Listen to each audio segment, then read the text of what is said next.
All right. Got a quick review of the Star Wars Vintage Collection ATST Raider from The Mandalorian. Of course, you get that nice vintage style box, reminiscent of the beautiful old days of vintage Star Wars. Other than most of the time, they had like the non-color, maybe some red on the back, but full color box showing off all the features. And luckily with this one, you actually do get a figure. I wish everything did. Like, why didn't the Imperial tank or the troop transport come with a figure? And I'll start with the figure. So, we have the Clantunian Raider. I'm pretty sure that's correct. And decent little figure. I'm surprised they didn't release another Raider with the other wave of figures that had Cara Dune, the Remnant Stormtrooper, and the Mandalorian. So he comes with one blaster, the removable headgear. He has another molded blaster, but does not come out on his chest.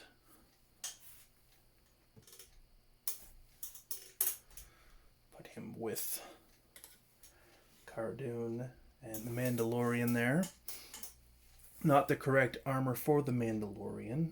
I'm surprised, for having, I think it's episode 4 or 5 that has the ATST, that they would have had his updated armor on a figure already, but I suppose they didn't want to release images or put out figures that would spoil the show for people.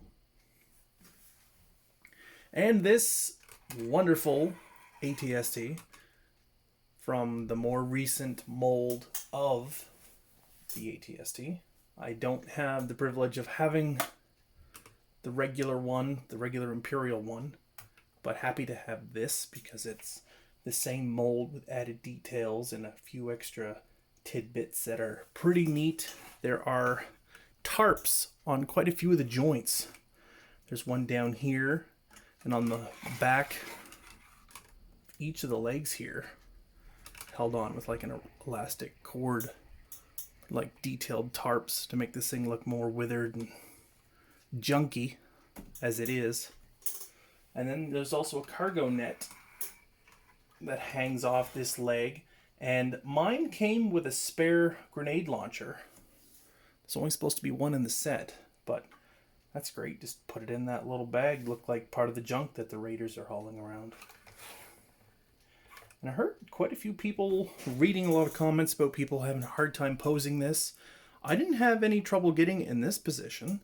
I mean, I could see why they'd have trouble where there's so much articulation in the leg compared to the previous ATSTs I owned, which would be the Vintage and the Power of the Force one, because there is quite a joint here.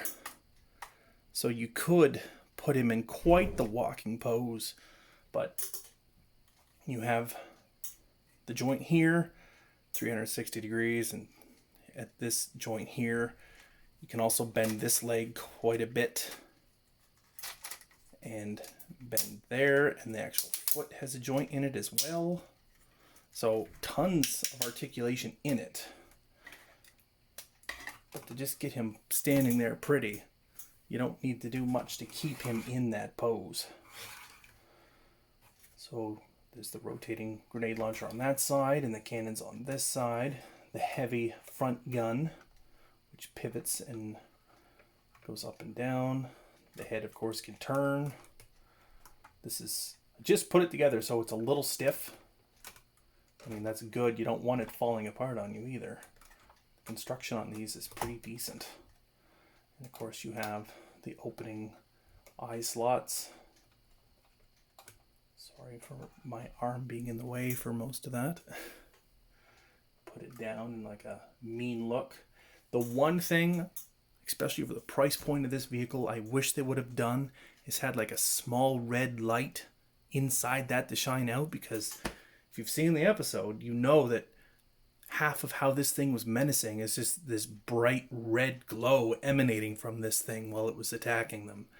Like when it first powers up, it's just red eyes in the dark. I'm probably going to have to find a little LED or something to put in there, because I really want that to light up. And on the top, We have a hatch that you can easily put a figure down in, and if you want to put your figures inside, of course you can open it right up. Seats 2 figures pretty decently, and that snaps down good. So we'll put our Raider in the top of this thing. Try not to bend his blaster. There we go.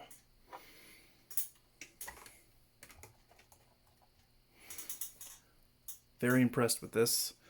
The details on it, the extra paint. I'd love to have just a regular Imperial one, but it's nice to have something different. Like I said, that is a very stiff joint there. I'm gonna have to build myself a nice display to put these on because it just looks really well, and it needs some nice trees and forest around it to get that full awesome effect. So yeah, just a quick review. Really glad to pick that up. And of course, the more figures they release for this line, the better. Hopefully in the smaller scale. That way I can make a nice Mandalorian display. Thanks for watching.